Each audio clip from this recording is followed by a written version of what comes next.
I'm here with my friend Laure Jackson. Hello, Anne. Hello, it's lovely to see you. For today, you're not in Jersey or elsewhere, but we are here as ever. We are the beauties of technology, and I'm so thankful for Zoom, and I'm so thankful for the era that we live in, so that I can connect. I mean, I was speaking to an American during the week, who was calling about toileting for her youngster, and it's just so lovely to be able to think. She'd Googled. She said, "I'm really looking for support. I don't know where to go. I found you. I booked a call, and there we are." I'm in the UK, she's in America, and we just had this lovely little 15 minutes of just chatting and seeing what I could do to support her with the lack of services or with the services that she's got over there. And I just love the fact that we live in this age where we can do this. It is amazing. Global help with Laure Jackson of Santé in Jersey. It's good. It's really good. Now, we have started working through a series of scenarios. Let's put it that way today. We have looked at, and I can't remember beyond the last one, we've looked at festivals because we mentioned purefamilyfestival.com, which is our brand new festival starting next year, which will be, I think you said, a world first sensory healthy festival, which I got Yeah, very totally. excited. That sounds good to me. It's a world first in many ways. And we've also looked at other stuff. And for the life of me, I've got a new notepad and I haven't got details of the previous ones that we talked about. Do you have any recollection of where we've been yet?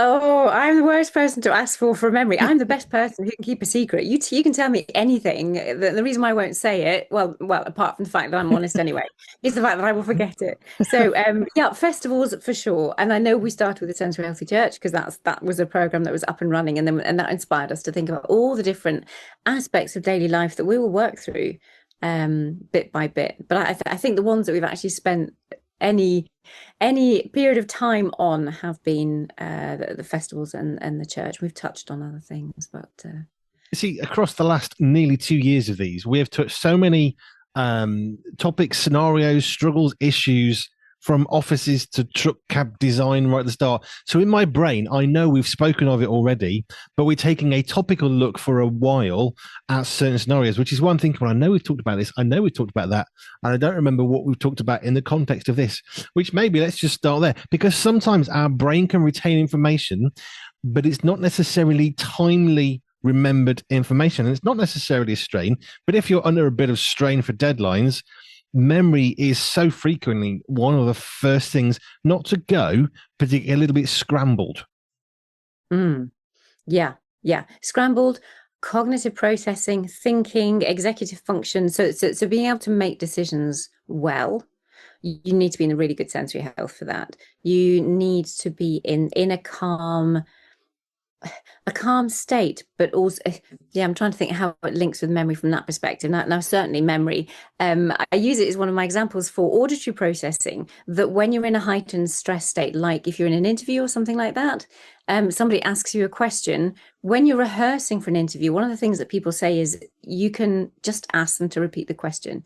And that's why we need to ask them to repeat the question, because our auditory processing, it hears the words that are spoken, but you need to have a calm and regulated system to be able to process that information, to hear the words, to understand the words, to then have give your brain time to compute a logical answer that you're happy with, and then have the sensory motor coordination to be able to then express with your mouth and with your tongue and your lips everything that you want to communicate. So the very first part of that just gets in the way. Stress comes into the you're nervous. It's an interview. Everything is on a heightened state. The auditory information goes into your ears, but kind of just dissipates in the brain. You're thinking, I know you just said something to me, but I don't know what it is. And that's a big part of memory. That's short-term memory, to be able to remember that stuff, to then be able to get your thinking together, to then express something that's hopefully sounds somewhat legible, somewhat understandable and reasonable at the end of it all. But yeah, that's memory. Any of those higher cognitive functions just disappear out of extra arousal in the system, extra stress in the system. I was thinking about if you're in a canoe and you're paddling along a perfectly still lake, you're able to make pretty good progress without being exhausted. If you throw in just a little bit of wind, now you're having harder to you have to work harder to keep going. Once you've got waves and stuff and it starts to build, all of a sudden your effort, you're being thrown back by the wind and the waves, and you're having to work so much harder, which I would say was possibly a good analogy of trying to retain short term whilst tired, because that is that rush of life, that busyness of life. And it's a bit like the waves and the winds against you. Now you're working twice as hard as you were. So from a sensory health perspective, it's understandable why you'd forget something, because now the waves are here, the stress is here, the wind is pushing back at you, the anxiety, I've got to perform well. I think I shared this a long time ago, but my French A-level teacher, so this is like pre-university, 16 to 18-year-olds, when he was telling me this, but he had gone to university, and I think it was university, and he was doing a French degree oral spoken exam. So he'd spoken French at this point for a minimum of probably 8 or 9 years.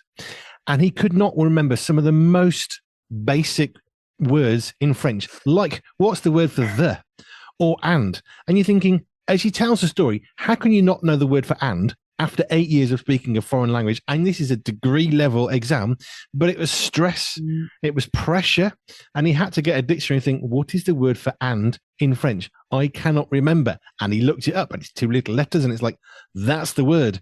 But that's what stress does. And if you're thinking about sensory health, it makes everything harder.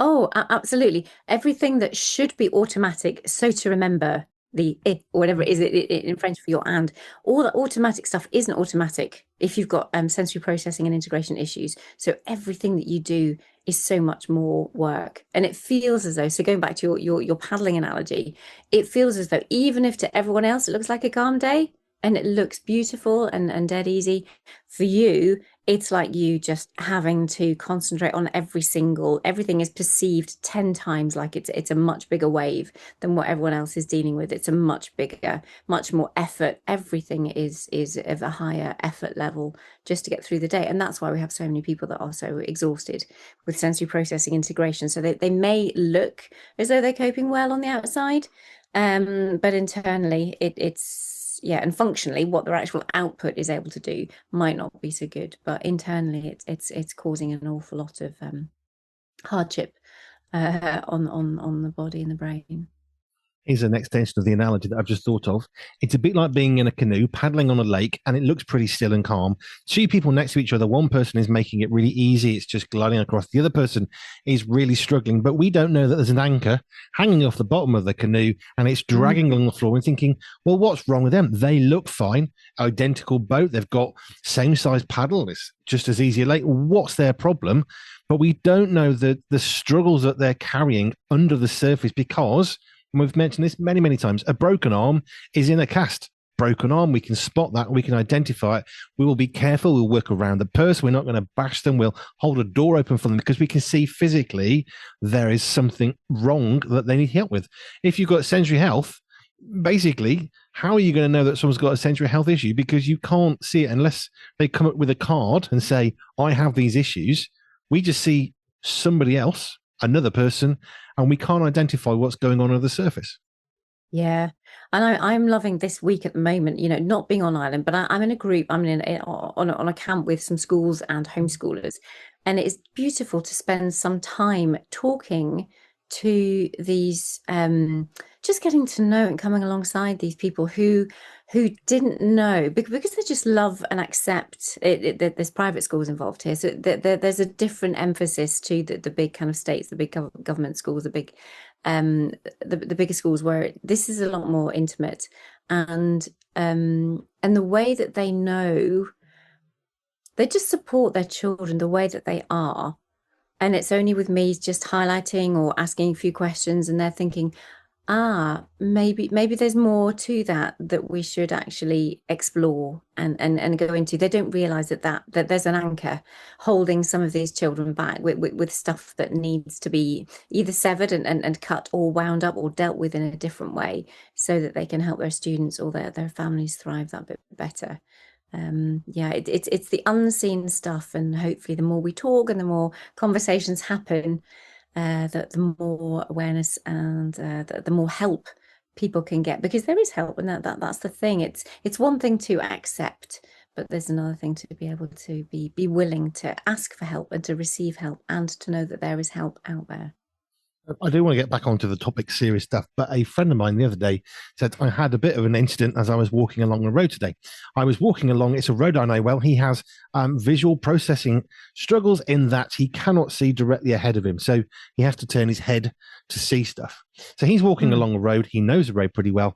And what he didn't know is that I guess the council had installed a bench of some description, identical in colour to the pavement.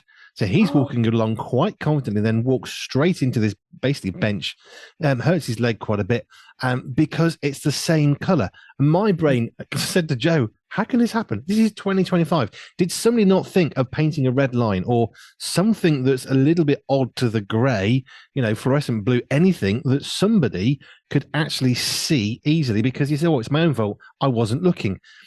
But I thought, well, maybe. But actually, if it's the same color as the ground, how would any of us actually see that? Well, only if we've got good ability to, one, physically see and discern colors, shade, shadow, depth perception, 3D, because then you can see it's moving and you start to recognize, oh, there's a solid object ahead. But then you put in the visual processing struggles after the physical problem needs to be good. Well, now it's more difficult, and you're going to end up as he did with quite a bad scrape on his leg. Yeah. We had an incident actually yesterday as well. We're doing lots of sports and activities, and the running track that is here isn't flat. It has a few lumps and bumps in it. Normally, under normal circumstances, you wouldn't even think. And I went to the place just to observe, to watch what was going on, and one of the runners. This is 100 meters, it's 100 meters final, and that they're going for it. But because of the slight undulations, that their internal proprioceptive awareness of where their body is and how far they need to press down with their foot to touch the ground appropriately to then go at speed, that was put off because of the slight bump in like there was the real up and down in the middle of the track where the grass and the land had just subsided a little bit, but you couldn't see it, and you can't see it as you're going over it. It's only if you can like go down it and see it that you can just see the bump anyway. Yeah, so his internal processing just was working on a flat surface and didn't have the time to compensate for this, and so he tumbled over, and there was no other reason. It was just like, what happened then? It's just like, have a look at the track, and it's just like, whoa, an internal. So it's those subtleties of what we experience that makes a massive difference to how our bodies function. And for him, there was an expectation that that the road is flat, so therefore I just need to judge the movement of my muscles, the strength of my muscles, the position of my joints. It just needs to stay the same, whereas it doesn't. It needed to adapt slightly to compensate for that bump and that lump in the track, and you can't do that. You can't do that quickly. Some things happen quickly, and we can adapt very quickly, and there are other times we can't. And I thought that was a brilliant example. Not. I mean, it was all right. He got scraped as he rolled over, but yeah. Thing. Let's move on to camping, because I think in a sense, oddly, this leads nicely into camping, because the classic stereotype, you're in your tent, you've got your sleeping bag, you've got a mat on the floor, and of course fields where you normally camp, they're generally not nice and flat like a piece of glass. You're going to have lumps in there, you're going to have bumps in there, you might even have rocks if you're really unfortunate, or thistles sticking through, and maybe you catch your hand on the plastic sheet off your sleeping bag, and all of a sudden you've got thistles hurting. And this is, I think, probably quite a good stereotypical image of a camping. Now, we've just been recently camping for a 3 Peaks sponsored walk, and we were camping, and night one I did sleep on a mat. It's supposed to be one of those like automatically blowing up bed things where you take the thing off and it sucks the air in. Yeah, that didn't work.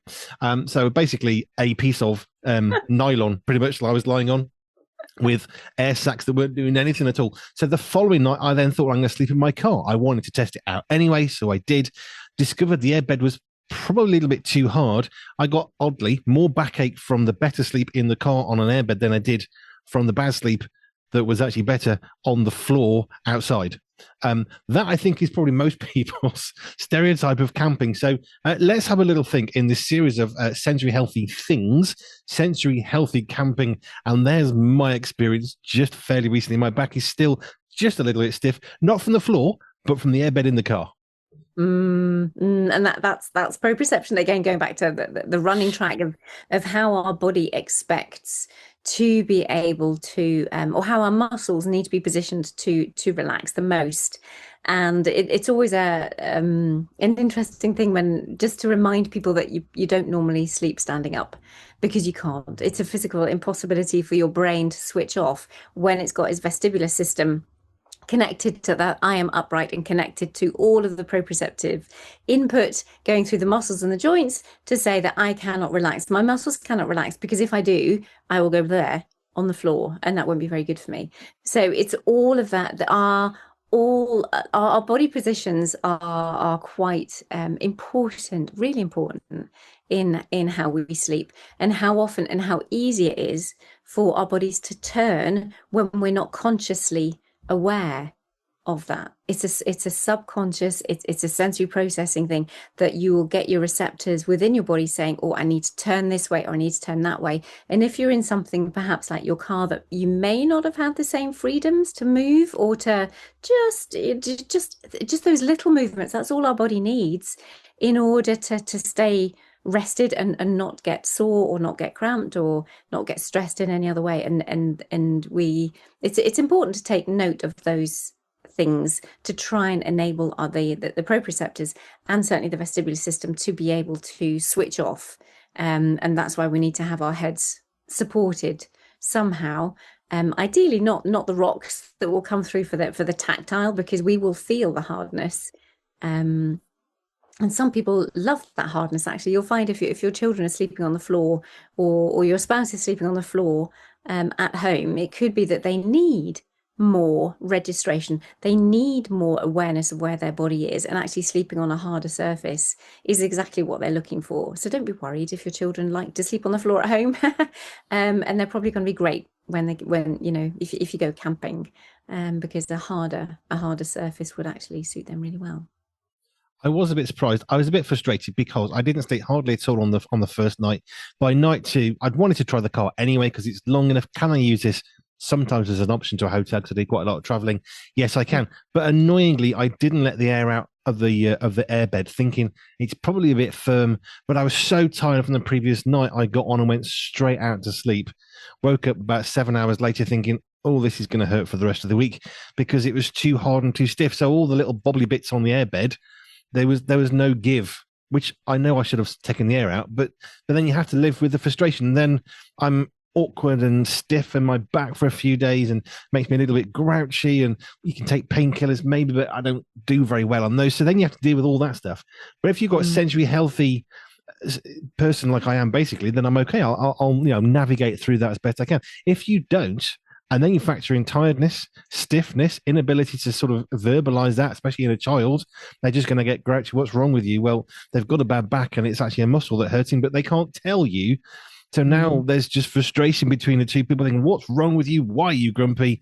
Well, they haven't got the words yet to say, well, I'm in a bit of muscle pain now, less likely for a child. But I think it's just the idea of, sometimes we see something, and let's come back to the canoe analogy. We don't see what's going on under the surface. We just see the top of it, and I'm walking around fine, but every so often I'm got a slightly odd gait because now my back's a little bit stiff again. And yeah, first night I was here, goodness me, that the heavens opened, and now I'm in a caravan, so that's a different thing. But I was very, very conscious of and was kept awake because I could hear the rain, I could hear the wind, and I saw lightning. And we have campers in tents, and it was all set off from sensory. I don't need those eye masks, but that's a definite for those who are more sensitive to light, or who need to use the light in the dark to help the hormones and the chemicals within the body go to sleep, and then to wake up again. So those little eye masks are amazing. I didn't need the earplugs, but that probably would have been a good thing to do, because my brain was associating the sounds with, oh, those poor people that are out there, how are they doing? And then the next day, it was really interesting because I was looking around to see, could I identify those who had who'd been in the tents, and I heard that one of the tents had collapsed. But I actually couldn't see it on the first day. Now that we're like a few days in, I'm starting to see those who are more tired. It becomes more obvious. So we're very resilient often for one day, maybe 2 days. But if there is increasingly if the environment and what we put into our bodies, what we're feeding ourselves from a sensory perspective, the overwhelm can grow. It really can grow over time, and the tiredness and the exhaustion and the frustration and the irritability can grow. So if you are out camping, making sure that you get the right kind of sensory diet and pulling yourself out, or getting the best sensory input you can while you're doing your things. So the other thing we discovered, we were at the bottom end of this particular camping field, and there was, I want to say a river, but it wasn't. It must have been an old river, but there was a point at which the water fell in this tiny little waterfall and it disappears away. But that sound was quite loud on the first night. And I was lying in bed thinking, if I have to go to the toilet because of the sound of that stupid little miniature waterfall, it's about 6 feet or something into a little puddle. But that was all night long. And there's myself and Joe in a tent saying, I don't want to go to the loo, but that sound is making me want to go for a week. But if you do that, you've got to get out of your sleeping bag, you've got to get dressed. It's up quite a steep hill into the toilet area. And it's just, can I wait till morning? And you look at your clock thinking, it's 1 a.m. Can I go for another 5-6 hours? I don't want to disturb the campsite, but that's another one. The audio frustration of that noise. But by night 2, because I was in the car, which is obviously perfectly soundproofed against the tent, I had none of that noise and I went straight to sleep. Without the need of a toilet, because now I haven't got the sound of a dripping waterfall all night long, 15 foot away. Yeah. That's so fascinating how we pay attention to all of the senses that are coming in when you know that you're disturbed or disruptive, and it's what can you do? Can you replace and play something in the background instead of having that waterfall there, or can you make somewhere more soundproofed? That's a good one. That's a great example. So I was thinking again about our festival next year, which camping is going to be part of that. One of the things that I want to instigate as a rule for all the people is no digital devices for your children that anybody can hear if they're not wearing headphones, because it's one of those things. Oh, just watch this. Well, that might be great, but if you're in a tent, everybody can hear every single movement of you in that tent. Therefore, just saying, well, no one can see. Well, no, but they can hear. And so it's one of the things that will be quite hot, on is like if people can hear that, you need to wear headphones, or please turn it off. It doesn't really matter if your child needs that, they need to wear headphones, because in that scenario, you will be getting on everybody's nerves. That then builds agitation and frustration, and anger will eventually grow.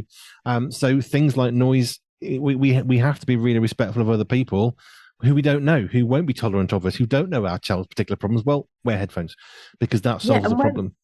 Yeah, because it's just the visual, because we are in a tent, or because we have that visual boundary, we expect there to be an auditory boundary as well. And it doesn't work like that. Of course it doesn't. Sound just travels. So it is something that needs reminding. It is something that hopefully there is or if it's not there to begin with, there will grow a sense of community peer pressure for those kind of things, and a reminder that just because you can't see other people outside your tent does not mean that they don't exist. And that's very much, it's such a basic thing that actually, that there are other people out there. And just because they are quiet, that does not mean that they are asleep. It just means that they're being respectful to others and they are being quiet, but they might be struggling to get off to sleep. It's an interesting point you raise about seeing the visual boundary of a tent, and perhaps forgetting it's basically a thin cotton sheet. Really, it doesn't matter what it's made of. That's basically what we're talking about. So its ability to to stop sound traveling is basically less than zero. In fact, in some ways, it seems to amplify it. I don't know how that works. Perhaps in physics it doesn't, but in real terms, it certainly seems to.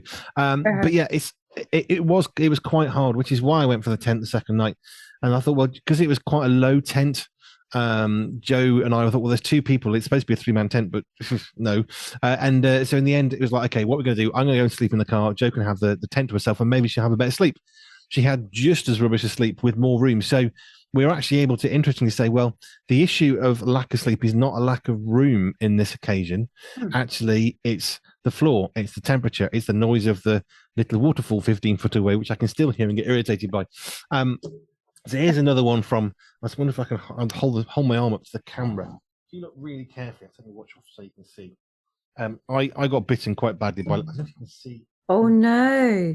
Ooh. Red spot, should be able to just about see. Okay. That's just So we were getting bitten quite hard by midges on the first night because there was no wind. By night 2, there was lots of wind. So the midges are obviously, they're quite fragile little things, so they stay away. But I've been finding myself in the last few days remembering camping because I'm scratching, not intentionally, but I've got all these little blood spots on me where I scratched one of the bites because I was getting really wound up and I thought, no, I can master this. I'm going to overcome the frustration and the aggression building in me of these little things trying to bite me because you can feel them biting. It hurts. Now, I thought, I'm going to be fine. And I just ignored them and I was calm. What happened? Well, I've now got blood spots all over my arm. Sometimes being calmer is not wise. And that is the balance. It's just like, there is a time and a season for everything. And that there's a time to take charge of the environment and actually be much more assertive in dealing with what is happening to you and what is happening around you. And then other times it is just relax, just chill, just let it pass. But sometimes you only know after the occasion has passed, though. It's a bit late then, isn't it? Like I should have got those out of the way. Yeah, well, I just thought, I must be looking like I'm getting more aggressive. I could feel the anger building of these stupid little tiny midges landing on me, trying to bite me. And I thought at one point, I'm going to be calm. I'm going to use calmness to get through this. Most stupid decision I've made. Actually, constantly walking was the best thing you had. Not fast, just gently walking around the field. But eventually you want to sit down, of course, because you're tired. And then we thought, we wish we'd have brought some insect repellent, but you don't. So then you have to manage the situation you're in because you can't necessarily make it better enough to be peaceful and calm. And forcing yourself to be calm made me get even more frustrated. Yeah, and that's a classic example of what sensory integration, the process that it goes through. So you had something landing on your skin. So you registered it to begin with. So that's the point of registration. Then we get to the point of interpretation, or then you've got to register. Are you overreacting? Are you underreacting to it? You've got to internally analyze what that is all about to then work out how you're going to respond to it. So if you were to recognize, I think this is a creepy crawly, a little insect, I think it's going to bite me, the natural motor response would be to brush it off or to hit it or to do something about it. Your sensory processing and integration at that point, using your cognitive processes, was a decision to go down the calm and we can manage it, which it did work for that period of time, but the consequences 2.5 seconds. There was still that tactile, something was worse on a tactile basis. We actually got the bite. So you've got the feeling of something crawling on your arm and then the interpretation of it, and then thinking you could respond 2 ways. What wasn't factored in from a sensory processing and integration was the end result of it actually landing on you. It wasn't just like a normal fly. It was a midge that was actually going to bite you, which is just like, oh no, it's only now was that final part of the piece really, put together, that if you give them a moment, they will take it. You can't afford to do that with those particular insects, whereas others, if it's a wasp, you don't want to turn around and hit it. You have that same tactile feeling. Your hairs are still stimulated in the same way. You've got that light touch going to the brain, which is normally a threat, and that we would deal with it. But we do use our calming strategies for a wasp, but not for midges. No. Right. If you're going to try and kill a wasp, kill it first time, or yes, it comes back more angry. Being calm at that point isn't going to help you. No. But this is camping. I mean, this is the joy of it, being outside, which was beautiful in North Yorkshire. We really enjoyed that. The sound of the waterfall was beautiful until bedtime. And I guess that's the point. Some things are good at certain times. Yes. And then when you want to sleep, the sound of the waterfall, not so good. Being in the tent away from the midges, brilliant. unable to sleep because it's a bit small, not so good. And that's the point. You've got all these different things going on. Yeah. And after a week of that, if you've got a crushed tent or whatever, which happens, you're now sleep deprived, which is never great. Your cognitive functions are terrible, and it just gets worse. But of course, when we talk about sensory health, some people, they don't have that nice, gentle build up because they're already coming with a load upon them, which means that they're not starting from point 0 out of 10. They're maybe on an 8 or a 9, and you're building up to that and thinking what's wrong with them. But they've come tired, fed up, frustrated, worried, had an argument in the car, and then all of a sudden they're arriving on a 9 out of 10, and you're on a 0 thinking, well, what's wrong with them? Because again, we can't see what's going on under the surface. No, that's hard. Yeah, and that's really tough. And for those who flipping it onto the other side, what we do hope for those when we get our help people to process better is that the habituation, we call that habituation, that kicks in, whereas the sounds and the sight and the smells of all that newness, the brain slowly starts to process and think, it's not a threat anymore unless it's image. It's not a threat anymore. It's I have processed everything. I recognize it. Yeah, that there's nothing to be afraid of here. And that's when over time sleep can get better because the brain has habituated and got used to those things and isn't as stimulated by those things anymore, because we don't have earplugs in particular. So that's where we do have to, the brain, sometimes we rely on the brain to switch off as much as it possibly can. For some people, they can do that, and for others, there's no chance without help. So yeah, and if we know that the tactile system is just a bit too hard, you would make the effort the next day to lower the pressure in the airbag, or you get more cushions around the rock, or you are accommodating, you are making adaptive responses all the time to try and get the right sensory balance throughout the day and through the night, so that eventually you can get a good night's sleep, and then you can function well during the day. Of course, you might get tired, and you need to be respectful of other people because maybe they've had a really bad sleep, or you've had a really good sleep. I remember when I was in the Scouts, we go camping. I used to have really good sleeps. So here's my last little bit about camping. One of the things that Joe and I remembered is sleeping bags used to be rectangular, so there's lots of room for your shoulders. And now the new ones, which I'm sure are more efficient and warmer and all that stuff, you kind of have to zip yourself in. So now you can't get your arms out of the sleeping bag because they're kind of stuck in it, and actually it can feel quite claustrophobic when you turn over. Normally in a duvet, the duvet doesn't tend to move all that much. In a sleeping bag, you turn over and the whole bag turns over, or it prevents you from turning over. So one of the things we were saying is, can we not find an enormous sleeping bag for ourselves? So it mimics more of a duvet and a bed.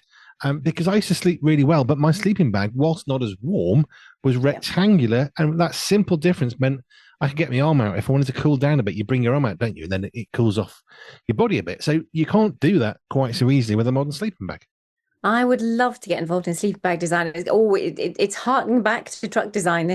Sleeping bags are a real bugbear of mine because of the subtleties of what happens in our body during sleep.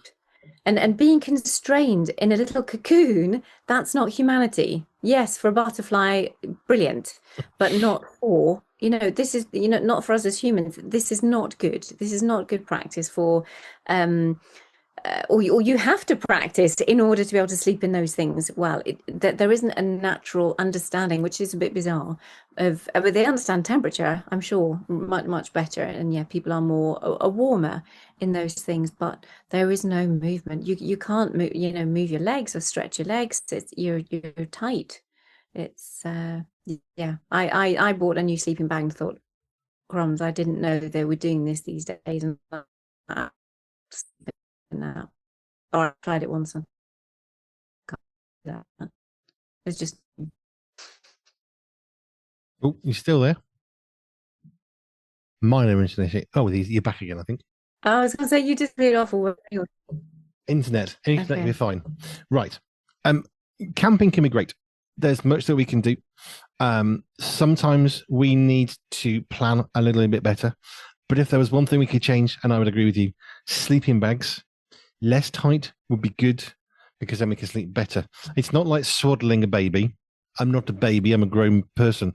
But yeah, I think sleeping bag design, whilst more clever, I would actually say it's gone downhill quite a lot because, like you say, now you are feeling claustrophobic, and that's not good for, I would say, most people, which is not great. Right, Anne, Lord Jackson, thank you. Yeah. We're looking at camping. And camping is good. Sensory healthy camping is good. There are things you can do. Earplugs, eye masks, perhaps.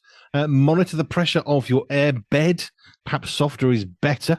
Yeah, there's lots we can do. And watch out for the midges in North Yorkshire, because I'm still itching. Many days on. Right. Anna Jackson, thank you. If you want to get in touch with Anna and get more help, like one of her latest clients in the USA, which is not in Jersey, you can go to pure247radio.org, pure247radio.org/ALJ, and that will connect you to Anne Lord Jackson and all the amazing support she can give you. Anne, thank you. Thank you. All the best.